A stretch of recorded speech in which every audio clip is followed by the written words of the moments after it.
Sí, Señor, creemos que estás aquí, cumpliendo la promesa que nos hiciste. Donde dos o más se reúnan en mi nombre, allí estoy yo en medio de ellos. Creemos y sabemos que estás aquí, porque tú eres fiel. Y porque aunque nosotros tantas veces estamos distraídos, ocupados o preocupados, y no te prestamos, Señor, la atención que debíamos, tú sigues siendo fiel. Estás aquí. Señor, queremos pedir que derrame sobre nosotros tu Espíritu, que venga como agua limpia a purificar nuestros corazones, que venga como luz a deshacer nuestras tinieblas, que venga como lo que es Espíritu de la verdad a deshacer nuestras mentiras. Ven, Santo Espíritu de Dios, dígale usted, ven.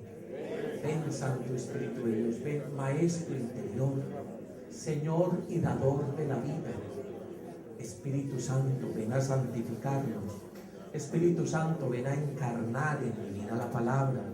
Espíritu Santo, abogado, maestro y consolador, ven en nuestra defensa. Espíritu de Dios, ven y purifica nuestros corazones, nuestras mentes y nuestra vida.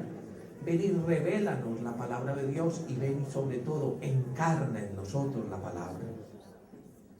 Señor Jesús, tú que eres el rostro del Padre, la palabra hecha carne, tú que conoces la hondura de nuestro corazón y nuestra necesidad, queremos pedir que hoy tu palabra llegue a nosotros y acontezca como tú sabes que necesitamos.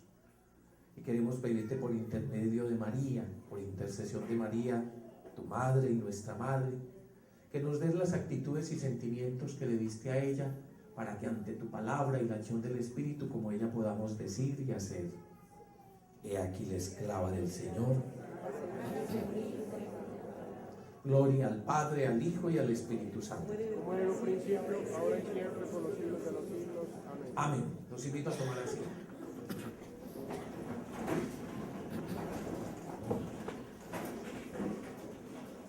Ya hemos visto diferentes aspectos de la vida de San Pablo.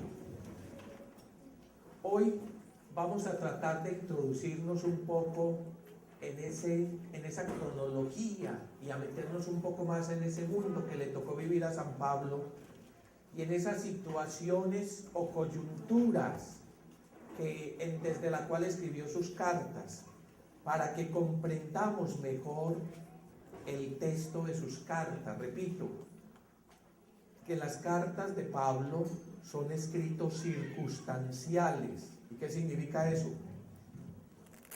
Que surgieron en unas circunstancias concretas. Las cartas no son como tratados simplemente doctrinales, que él un día que estaba más bien descansado y sin nada que hacer, se puso a pensar, me voy a poner a escribir de tal cosa. No. En medio de su tarea de evangelizador, de pastor, de formador de comunidades, él tenía noticias de lo que ocurrió en esa comunidad que formó hace tiempo.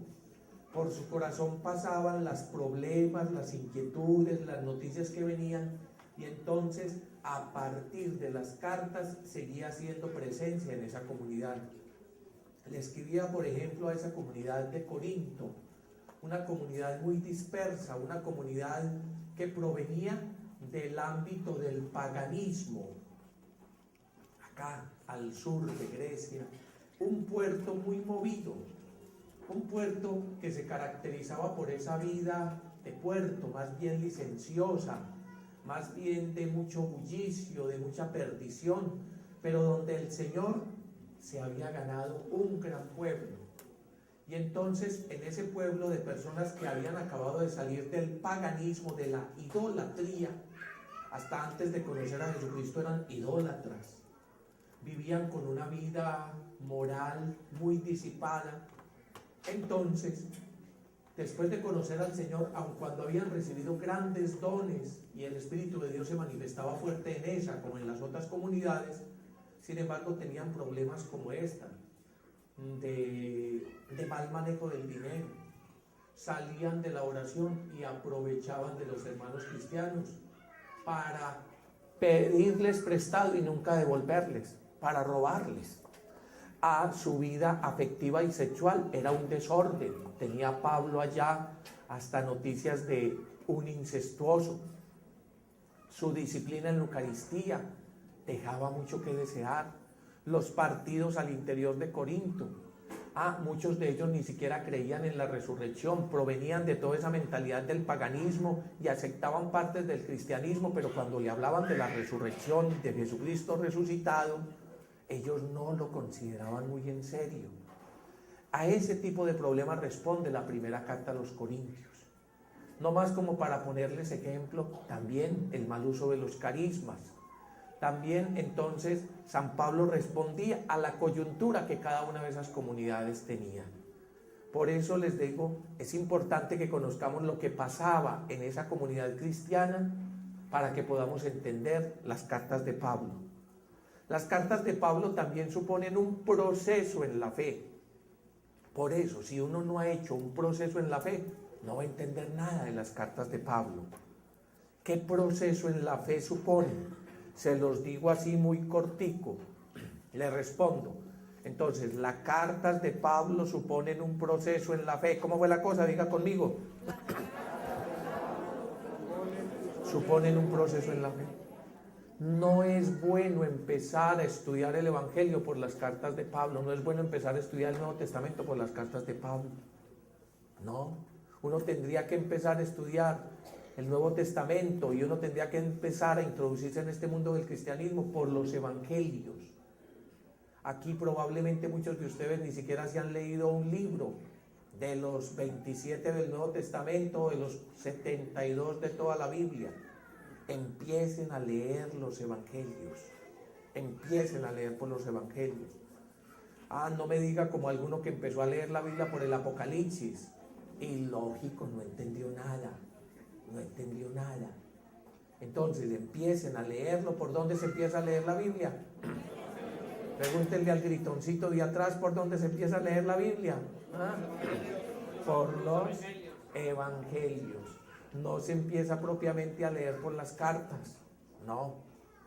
Estudiar las cartas de San Pablo ya supone una experiencia cristiana, un proceso de vida de fe. Si no, no van a entender nada. ¿Qué proceso de vida de fe supone? Para que me entienda mejor. Si usted apenas está llegando al estudio de la Biblia, estamos haciendo esfuerzos para que le entienda. Pero es un poco la dificultad que uno tiene cuando entra a un curso y entra al 7º o al 8º grado. ¿Por dónde se entra? Por el primero. Y esto que no haya entrado por la preparatoria, por prepararse para el primero. Entonces, estudiar las cartas de Pablo es entrar por ahí por el 7º u 8º grado. Por eso hay muchas cosas que yo entiendo y no me detengo mucho para no meterles muchas cosas muy complicadas y trato de darles como una visión así panorámica para que entiendan poco a poco las cartas de Pablo. ¿Pero qué supone las cartas de Pablo? Supone que los que la están oyendo, a los que les fue dirigida, ya tuvieron primero un encuentro personal con Jesucristo el Señor. Un encuentro personal con Jesucristo el Señor a través de la proclamación del querigma, de una buena proclamación del querigma. ¿Ustedes se acuerdan qué es eso del querigma? ¿Qué es el querigma? Alguien que me diga. ¿Alguno aquí ha recibido el querigma? ¿Quiénes? Levanten la mano. Muy bien. ¿Quiénes no han recibido el querigma? Para que se los entreguen allí a la entrada. Probablemente hasta lo han recibido, pero no saben qué es eso ni cómo se come. Una persona que estudia, por ejemplo, en la ECA ya debe saber qué es el querigma. ¿Qué es el querigma? Cuénteme, a ver, yo le tomo la lección a los que estudian en la ECA. A ver, ¿qué es el querigma? No haga quedar mal a Leonardo y su combo. ¿Cómo? El querigma es el anuncio. Sí, siga. ¿El qué? El anuncio de la palabra de Dios. ¿Qué más? Y eso es todo lo que uno aprende allá. A ver. Sí. ¿Quién da más? Yo resumo. ¿Quién da más? ¿Qué es el querigma? Muy bien, van muy bien. ¿Qué es el querigma? El anuncio. ¿De qué? El anuncio de la buena nueva, que es Jesucristo te ama y te ha salvado. Por ahí va la cosa, muy bien. Por ahí va. ¿Qué es el querigma? Querigma es una expresión que significa anuncio. Viene del verbo kerizó, que significa anunciar, proclamar, eso significa la expresión kerizó, de donde viene querigma, que es el anuncio, ¿Y qué es lo anunciado? El Evangelio. Casi siempre esas expresiones aparecen juntas. Por ejemplo, dice que Jesús proclamaba, entonces aparece la expresión kerizó. ¿Qué es lo que proclamaba? El Evangelio, la buena noticia. ¿Qué es el querigma? El anuncio de Jesucristo el Señor. No oigo, ¿qué es el querigma? El anuncio de Jesucristo el Señor. Y con todo el detalle, el querigma es el primer anuncio, gozoso, con poder, testimonial, en comunión apostólica, en mirada de cumplimiento de las Escrituras. ¿De qué? De Jesucristo. Su vida, sus obras, sus palabras, su pasión y muerte redentora, su resurrección gloriosa, la donación del Espíritu Santo, y a través del cual ha comenzado la nueva y definitiva alianza, y termina siempre con un llamado a la conversión. Eso es el querigma. Algún día haremos un seminario detenido sobre el querigma, para que no hagan quedar mal a los de la ECA. Entonces, algún día, y para que no hagan quedar mal a sus catequistas o a las personas que están evangelizándolos, entonces, ¿cómo así que no saben qué es el querigma? ¿Qué es lo que es el querigma? Al menos la forma resumida. ¿Qué es el querigma? ¿El anuncio de qué? De Jesucristo. El anuncio de Jesucristo. Y cuando se vea que una persona ha estudiado, entonces, como diría, primer anuncio. Digan conmigo, a ver, para que alguna cosa se les va a quedar. ¿Qué es el querigma? Primer anuncio, gozoso, con poder, testimonial, en comunión apostólica, con mirada de cumplimiento de las Sagradas Escrituras. ¿De qué? De Jesucristo. Es el anuncio de Jesucristo, su vida, sus obras, sus palabras, su pasión y muerte redentora, su resurrección gloriosa, la donación del Espíritu Santo, el tiempo nuevo, la nueva alianza definitiva que Él ha inaugurado, y termina siempre el querigma con un llamado a la conversión. Ese es el querigma. Los evangelios son un querigma ampliado. ¿Qué son los evangelios? Un querigma ampliado y detallado. ¿Qué suponen las cartas de San Pablo? Que aquellos a los que les está escribiendo ya han recibido el querigma. ¿Qué produce el querigma en el creyente? Que sea una nueva criatura, un nacer de nuevo. Que le ocurra lo que el Señor le decía a este muchacho Nicodemo. ¿Qué era lo que le decía a Nicodemo? Tienes que nacer de nuevo, por el encuentro con Jesucristo el Señor. El que ha recibido el querigma ha nacido de nuevo. ¿Cómo se sella? ¿Cómo se sella ese nacer de nuevo y ese recibir el querigma? Con los sacramentos de iniciación cristiana. ¿Cuáles son los sacramentos de la iniciación cristiana? Díganmelo. Bautismo, confirmación y Eucaristía. Cada año, por la Cuaresma, la Iglesia toda se prepara a renovar los sacramentos de la iniciación cristiana. Cada año, por la Cuaresma, la Iglesia prepara sus catecúmenos, o sea, los que se están preparando para el bautismo. Y cada año toda la Iglesia tiene que entrar en dimensión de renovar su fe, para que la noche más importante del año, la fecha más importante de la vida, la Pascua, vivimos para esa noche. vivimos desde esa noche, para que en esa noche todos los cristianos renovemos lo más importante de la fe, el bautismo. Renovemos nuestra vida nueva en Cristo. Todo este periodo de Cuaresma, mientras se van preparando los catecúmenos, los que están preparando para recibir el bautismo, hoy les tocó una ceremonia bonita, ¿se dieron cuenta?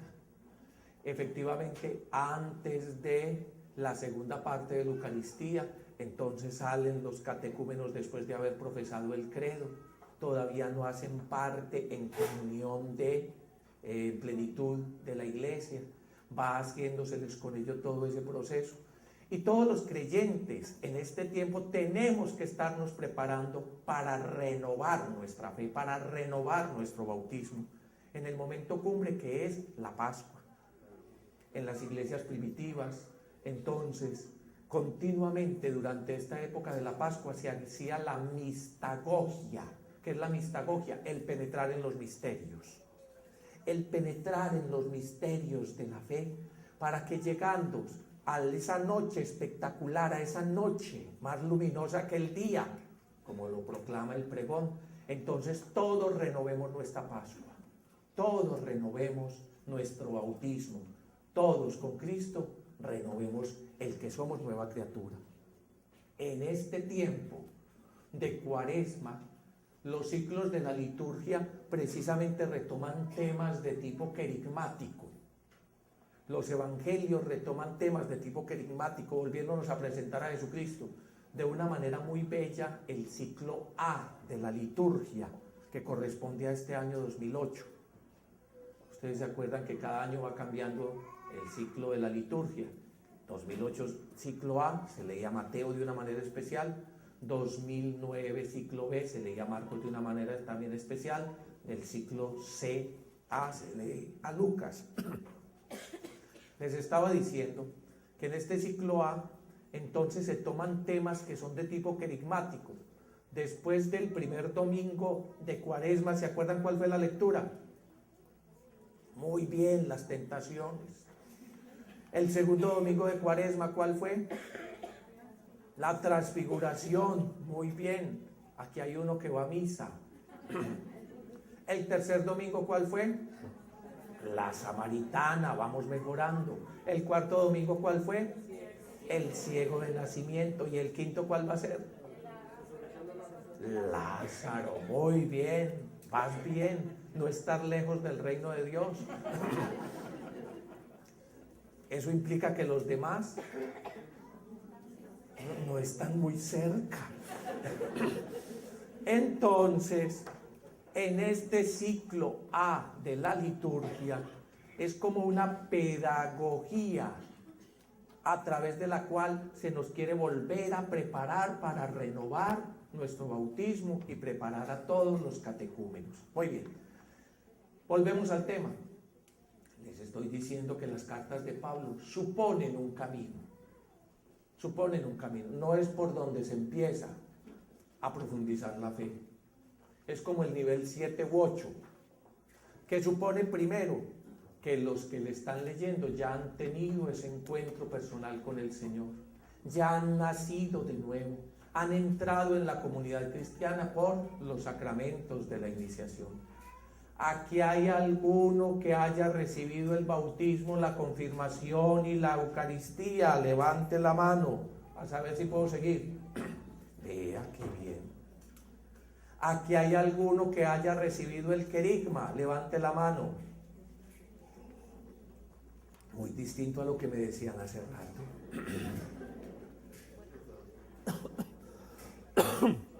Ahora, ¿qué es lo que produce el querigma? El encuentro personal con Jesucristo que nos lleva a ser una nueva criatura. No oigo, ¿qué es lo que produce el querigma?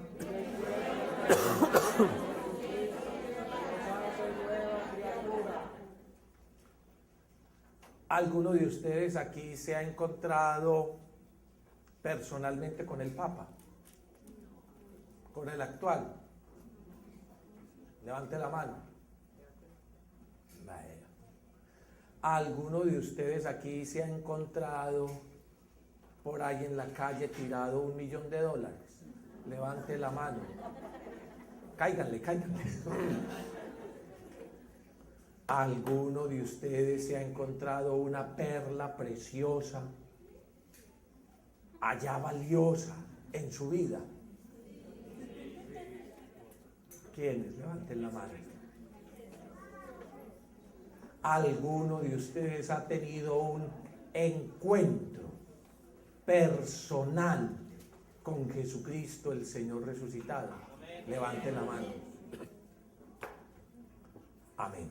Espero que sea cierto. ¿Cómo saber si es cierto? Tendría que empezar a pasarles la prueba del ácido. ¿De ácido un placer? No, la prueba del ácido. A ver si ha sido usted renovado por Jesucristo y ahora es nueva criatura. Tendría que empezar a hacerle a cada uno la prueba del ácido. A ver si ha sido usted encontrado por Jesucristo y ahora es una nueva criatura. Una nueva criatura. Tal cual. ¿Por qué? Porque no les hablé del paso cero. El paso cero en el que quizás muchos están. No solo afuera, sino aquí. ¿Sabe cuál es el paso cero? Una religiosidad sociocultural. Una religiosidad sociocultural. Ese es el paso cero. Todos los seres humanos nacemos en una cultura. Todos los seres humanos nacemos en una cultura. Una cultura que depende del tiempo, el espacio, la raza, el sitio donde nacemos. Si ustedes hubieran nacido en el siglo X, imagínense lo distinto. Todas aquí serían damas antiguas. Ahora son damas jóvenes. Si ustedes hubieran nacido en el siglo X, depende del país. Una cosa, si hubieran nacido allá en el pueblo azteca, entre los mayas, otra cosa en Europa, otra cosa en la China, otra cosa en el África, ¿cierto? Otra cosa, concebirían a Dios en determinada forma. Todos los seres humanos nacemos en una cultura. Heredamos en esa sociedad y en esa cultura un montón de valores a través de los cuales nos cultivamos. Eso es lo que se llama una cultura. La forma como uno se cultiva, la forma como uno se relaciona con los demás, la forma como uno trabaja y se relaciona con el mundo, la forma como uno entiende el mundo y el cosmos, la forma como uno entiende a Dios. Eso se le da a la sociedad y la cultura. Nosotros tenemos una gran bendición. Hemos nacido en una cultura influenciada por el cristianismo. Nosotros tenemos una gran bendición. No nacimos en una cultura pagana, idólatra, abiertamente, como la que había en ese tiempo en Roma, donde lo más normal era que todos creyeran que había cientos de dioses, un montón de dioses, donde los valores morales y otro tipo de cosas eran muy relativos. Nosotros tenemos la gran bendición de haber nacido en una cultura que ha sido influenciada por los valores del Evangelio. Desde niños nos enseñaron de Dios único y verdadero, el Padre, que nos ha amado a través de su Hijo Jesucristo, que derrama sobre nosotros el Espíritu Santo. Desde niños nos enseñaron de la iglesia, nos enseñaron de valores. Desde niños nos enseñaron el catecismo, desde niños nos llevaron a misa, desde niños nos bautizaron, bendito sea Dios. Desde niños nos entraron a la escuela religiosa, a la escuela dominical o a la escuela con sacerdotes, con religiosas. Y hemos ido creciendo por gracia de Dios, es un valor en una sociedad o en una cultura influenciada por el cristianismo. Pero, hay que pasar a tener el encuentro personal, de ojos abiertos y corazón palpitante, como decía el Papa Juan Pablo II. Un encuentro personal, de ojos abiertos y corazón palpitante, como los peregrinos de Maús, con Jesucristo, el Señor resucitado. Hay mucha gente que se ha quedado con ese barniz superficial de religiosidad sociocultural, denunciaba ya el Papa Pablo VI, por allá en ese precioso documento, el Evangelii Nuntiandi. Decía, muchos se han quedado con un barniz superficial de esa religiosidad. ¿Qué es un barniz superficial? Fíjese en esas sillas. Si uno le va metiendo la uña, ahí mismo se levanta. Fíjese en la vida de tantos. Si uno le mete la uña de los problemas, la uña de las situaciones difíciles, la uña de cambiar de ambiente, la uña de cambiar de país, la uña de cambiar de situaciones, ya dice que perdió la fe. Apenas escuche cualquier comentario en la televisión, en cualquier revista, o en cualquier ingenuo o ignorante que está diciendo en cualquier televisión, yo soy católico, pero yo creo en la reencarnación, sí, a mí me parece que tal cosa, ya se le va a ir levantando su ignorancia y va a perder, dizque, su fe, o cuando venga cualquier problema. Hay que pasar de esa religiosidad sociocultural que tiene valores